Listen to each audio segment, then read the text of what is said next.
Bonsoir à tous, on est mardi soir et comme tous les mardis soirs, vous avez rendez-vous avec les Amadis. A priori, on a déjà bien commencé l'apéro. Non, ce soir c'est le jingle version techno 2.0. pour un super sujet Ouais. qui, comme tous les mardis, vous tient en haleine, on le sait, de votre canapé. C'est au taquet, là. Eh oui. Suspense de malade, quoi. Et oui, donc ce soir, le sujet, c'est sortez de Doliprane.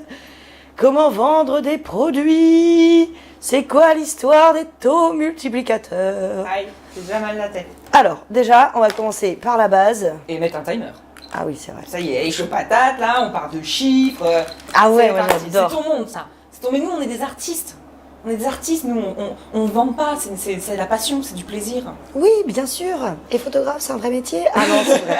On le verra dans un verra prochain plus tard, sujet. ça. Allez, t'es prête? One, two, three. Schlack, c'est parti. Alors, déjà, je pense qu'il est fondamental de changer dans vos esprits le mot produit. Parce que chez nous, le produit, c'est du shampoing. Donc, c'est pas possible d'appeler ce que vous allez proposer à vos clients un produit. D'ailleurs, le mot formule, le mot pack, tous ces mots-là, dernière. on l'oublie du vocabulaire un maximum. Pourquoi? Parce que ça vous met sur un marché qui est très loin d'être personnalisé, qui est très loin d'être à l'écoute de vos clients, qui est très loin d'être sur la partie service.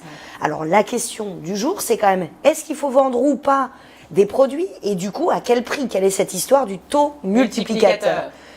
Je pense que pour le taux, alors un taux multiplicateur, c'est en gros, on achète quelque chose à tel prix, combien il faut le vendre?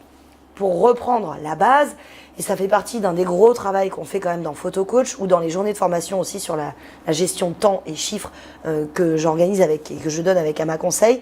La première chose, c'est de comprendre ses charges ou par notre argent. Combien il faut prévoir si on a besoin, et on a tous besoin, de se verser le salaire nécessaire pour pouvoir continuer à avoir l'envie d'avancer et de travailler. Un exemple que j'utilise souvent, c'est l'exemple tout simple de la pizza. Une pizza en matière première et coût d'achat de matière première, ça coûte à peu près combien, selon toi, Madi? Allez, une pizza, vite fait, on va la payer entre 8 et 11 euros, ça dépend d'où vous habitez. Non, mais là, je te demande pas combien on la Ouais, paye. mais justement, j'essaie de Et réfléchir. combien ça coûte, tu vois? Ça doit pas être grand chose, finalement, t'as de la farine, de l'eau, machin, je sais pas, 3-4 euros. Hein? C'est folle. Même une pizza avec de la truffe, on est loin d'un 3 euros. Une pizza, en moyenne, coûte entre 1 euro et 1,80 € à produire si on parle uniquement de la partie matière première. Ah ouais, donc on a un Pourtant, bon taux elle nous multiplicateur. est vendue Mmh. entre 10 à 15 euros selon les endroits, selon les spécificités, selon, bien sûr, et encore une fois, les matières premières qui sont Il utilisées. y a plein de choses à amortir dedans, comme tu disais, il y a les charges, il y a le personnel, il y a Le ces lieu, choses-là, le ouais. service, la communication, tout ce qui va permettre aussi à la pizza de se vendre, bien évidemment. Par exemple, le café, le coefficient multiplicateur pour un café, tu sais, c'est x9. Sur un thé, on est à x17. Tu peux imaginer? Et ça, c'est Ouais, des ton petit coefficients sachet. qui nous sont appliqués tous les jours, tous les jours, tous les jours, tous les Et qui jours. nous gêne pas. Oui, sauf On que a quand accepté. ça nous concerne, nous, passionnés, qui aimons notre métier aussi, c'est toujours beaucoup plus difficile. Il n'y a pas de bon taux multiplicateur ou de mauvais taux multiplicateur. L'idéal, c'est quand même de se concentrer avant tout sur combien ça nous coûte de travailler, quelle est la différence du coup entre nos charges fixes, les charges auxquelles dans une entreprise on aura à faire face, qu'on vende nos prestations ou pas, et les charges variables qui représentent d'une certaine façon ces fameuses matières premières qu'on va vendre par la suite. Tu sais, c'est un petit peu comme quand on est face à certains clients parfois qui peuvent dire ce prix-là pour prendre des photos, pour appuyer sur le truc. Non, on vend un souvenir, on vend un concept, on vend une expérience client, on vend toutes ces choses-là derrière, une expérience, tout le matériel qu'on a, etc., ce qui va justifier nos tarifs. Et finalement, sur un produit, c'est la même chose. On a une matière première, mais derrière, on va avoir notre image qui va être dessus, réalisée par nous-mêmes, tout le packaging qu'on va être susceptible de mettre avec. Et d'ailleurs, on a un super sujet là-dessus bientôt. Et tout le temps qu'on va mettre dessus. Et tout ça a un coût, quoi.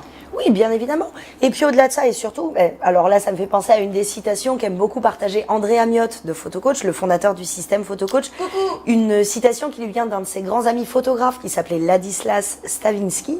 Alors, je le remettrai en commentaire de notre vidéo pour que vous ayez exactement le nom et l'appel. Enfin, La vraie citation. exactement. Et puis le nom de cette personne-là, c'est on ne vend pas la photo, on vend ce qu'elle apporte aux gens.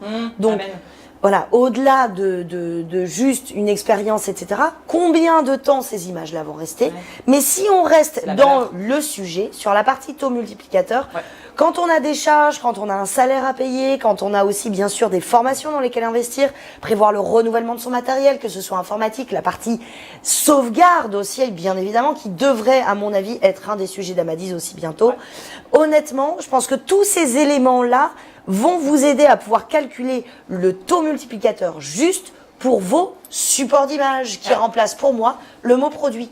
En général, quand un photographe n'a pas de local, on lui conseille d'appliquer un taux multiplicateur qui va être entre 3,5 à x4 sur un album en particulier. Tout dépend bien évidemment du type d'album et du type de prestataire chez qui il va faire son album exactement.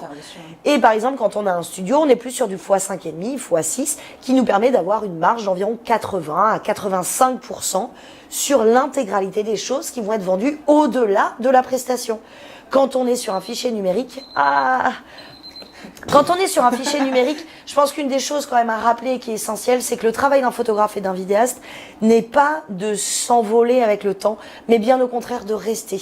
Le problème qu'on a aujourd'hui, c'est que même sur les nouveaux ordinateurs, et ce depuis 2 ans, on n'a plus aucune possibilité de lire ni les clés USB, ni bien sûr les DVD. On passe à un autre format qui est le micro USB.